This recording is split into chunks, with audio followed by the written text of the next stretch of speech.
Let's dig into the numbers right now a little bit, and we're going to bring Scott Tranter in. Scott's the director of data research with our election partners at Decision Desk HQ. All right, numbers. All right, we can talk now about numbers, which I've been looking forward to. Let's bring up the Bloomberg swing state poll, guys, at the beginning. That's getting a lot of buzz today. It's one poll, but it looks at the key states, and it shows that Harris pretty much erases Trump's swing state leads overall by once. Most of it's within the margin. You know, Michigan might be an outlier. I don't know, but she's up 11 in this. She's still down 4 in Pennsylvania, but you see the numbers on the screen there. Obviously, the Harris camp would love that. What do you make of the race? I know you've been trying to kind of judge where things are since it changed, which is tough.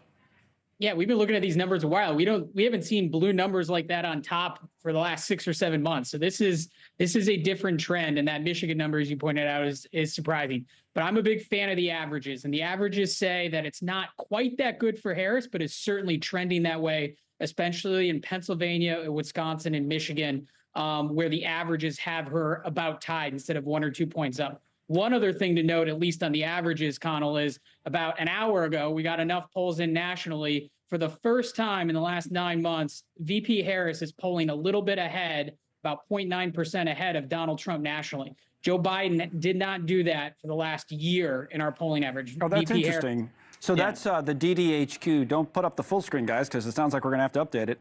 The DDHQ national average has changed to put Harris up. I think what's important for people to remember about that, that's not enough to win if you're a Democrat. As Scott reminds us, you got to be up probably 3. It's not exact science, but probably. But the fact is you got to be up.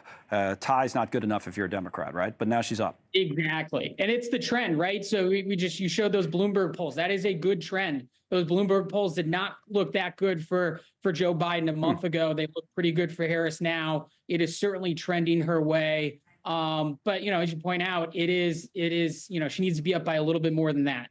Okay, I found a couple of other things in that Bloomberg poll interesting, just to give us something to talk about, right? And one was, we've heard all about how Harris has supposedly injected all this enthusiasm into the race, right? That there's energy, enthusiasm. That they measured that, and one of the things they found is that black voters, Hispanic voters, and young voters, Gen Z, are more likely to come out now and vote. You know, here's some of the numbers. These people are more likely to vote than they were if Biden was there. It's almost like this whole double hater thing is gone now, or is not as pronounced as it was. What's going on? That's basically spot on analysis. Those double haters, those people who are like, I don't like either candidate, I have no motivation to go out. They've removed that. They've removed that reason for not coming out this fall, especially on these on-the-fence Democratic voters. And that's what the Democrats are going to need, especially in that 49% of African-American voters segment, which Donald Trump has been making inroads in, although we'll see what the reverberation is from his interview an hour ago. Yeah. But, you know, that is the segment that VP Harris needs, especially in a city like Philadelphia. You know, if she's going to win Pennsylvania, she's going to need Philadelphia to come out 800, 900,000 votes for her. And it's the African-American segment you pointed out there. Okay, issues. That's the other thing. I have 2 issues that we could talk about. One's the economy, one's immigration. I thought it was interesting on the economy. Trump has the advantage, right?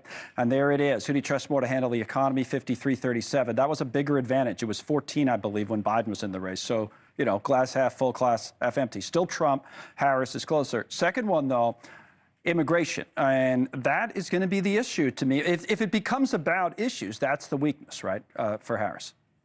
That is the weakness. And look, the Trump campaign reads these numbers. I was just looking at some of the spending traffic, and they've got over $15 million slated in ads across those battleground states. And I was looking at some of the ads. They're basically 30-second ads trying to get as many times as Kamala Harris borders are as they can in. They're trying to drill that in now, because they see those numbers, and that is what they're trying to turn this on. And you still haven't, the other thing you haven't updated, by the way, maybe, I don't know, it's going to take a couple of weeks, so you guys do a forecast who's more likely to win. I know, which was smart. You paused it because you just didn't know what was going on. That's still paused? That is still paused. And I'll tell you, because I know you like to hear this, we were playing around with it today. We need some more polls. Okay. Based on where it is today, it's about 50-50. We need some more polls to even it out, though. That's what I thought. I mean, you're the expert in this stuff, but I was thinking, the way I was putting it was Trump was a large favorite when Biden was in. He was a slight favorite when Harris got in. But I thought after yesterday seeing these polls, I said, this thing looks like, forget favorite, it looks like a toss-up right now, a complete toss-up. Coin flip. Yeah, coin flip. All right, Scott, always good to talk to you. You're right, I do enjoy these numbers and conversations about